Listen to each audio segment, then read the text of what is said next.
"There are far better things ahead than any we leave behind," says the stranger sitting next to me on the airplane. A 60-something woman with feathered bangs and a hair tie clinging so tightly to her left wrist that I've spent most of the flight worried it might turn into a medical emergency.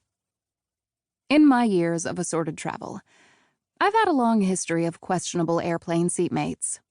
The 90-year-old man who touched my leg 3,781 times, then lapsed into a flatulence-fueled nap.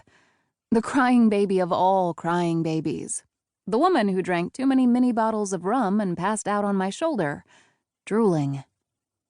However, on this particular flight, it seems I've been graced by the sentimental orator. We'd barely cleared the runway, and Chatty in seat 26B had already quoted Shakespeare, Marilyn Monroe, and, if I remember correctly, Muhammad Ali. My tired, blank stare obviously troubles her, because the corners of her mouth plummet into a disappointed frown. "You poor child," she says, shaking her head. "You don't know C.S. Lewis. A shame." "Yes," I say, closing my eyes as I press my head against the seatback, attempting sleep, or at least pretending to. "It's very sad." And it is.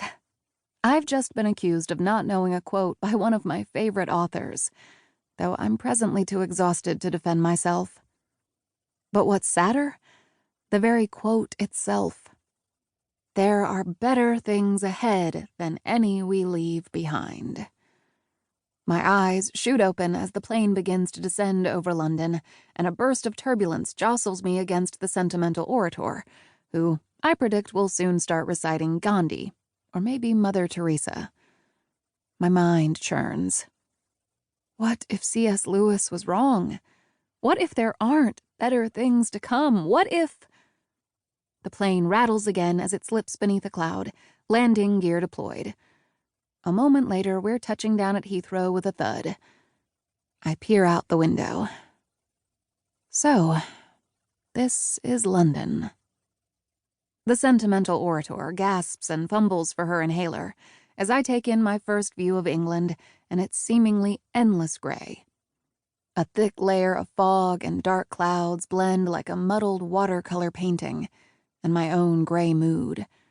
Gray on gray on gray. I sigh as I collect my bag from the overhead compartment and walk numbly ahead. I'm 35 years old. This should be chapter 13 of my life, maybe even chapter 16. But somehow, I feel as if I've been catapulted back to the very beginning, or worse, thrust into a laborious rewrite. Chapter 1, An American Divorcee in London. "Miss," the sentimental orator says, tapping my shoulder, "I think you forgot your book." She hands it to me, and I eye the cover with equal parts humiliation and denial. How to Get Divorced and Not Lose Your Mind. I'd only read 2 chapters as covertly as possible, but quickly lost interest and tucked it into the seat pocket for the next passenger's guaranteed delight. I mean, what therapist in their right mind would title a chapter, "The Best Way to Get Over Someone is to Get Under Someone"? "You poor thing," the sentimental orator says, smiling to herself. "Give this model citizen a gold star." "Are you going through a divorce?" Is it just me, or did she say the word divorce several decibels louder? The pair of women to our left look over, their faces beaming pity. For me. I nod. "Yeah, recently." More nearby eyes descend on me. I might as well have a sticker on my back that reads, "Recently divorced." "Remember, dear," my transatlantic seatmate says, "that it takes 6 months for every year you are together to get over someone." I'd heard this before, from other well-meaning people, but it always left me feeling confused and, well, a bit terrified.